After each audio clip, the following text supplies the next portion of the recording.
Hi, this is Eric Dein at Room Now, Convergence Day 1 from New Jersey, here on site in DC, and I'm joined with Joshua Hsieh.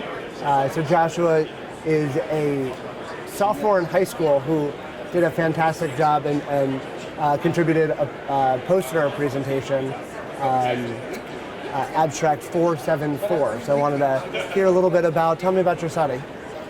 Thanks, Eric. So what we did in our study was we conducted a systematic literature review looking at the association between rheumatoid arthritis and cancer patient survival.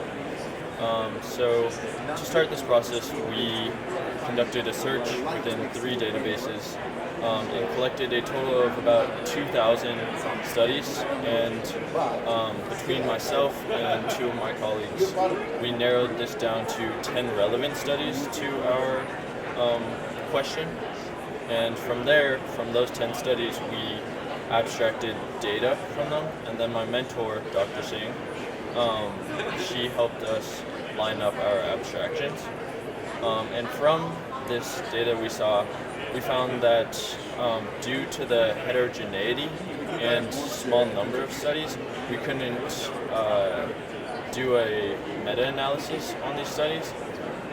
That being said, we did find a hazard ratio for lung cancer patients in a subgroup of lung cancer patients, and we found that there was no significant difference in mortality when lung cancer patients had RA or didn't have RA.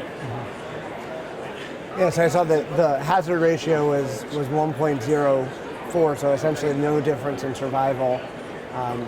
So I guess that means that if we were talking to patients about what their survival risk would be for lung cancer, we'd say, based on the studies, that there really wasn't a significant difference. But it sounds like the biggest problem was just that there wasn't enough studies to do too much analysis for.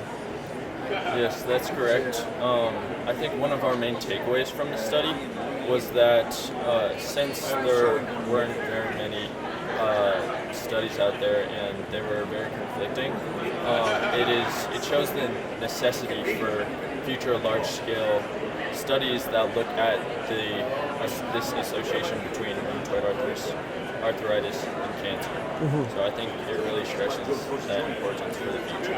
Yeah, and we know that rheumatoid arthritis is a risk factor for development of some cancer. So it's really helpful that if we could get that data and see, what can we say to our patient that has a new diagnosis of cancer on their survival. But I'm encouraged that with lung cancer that there was no clear signal, and hopefully use this research and use it as an impetus to do more studies and get more information.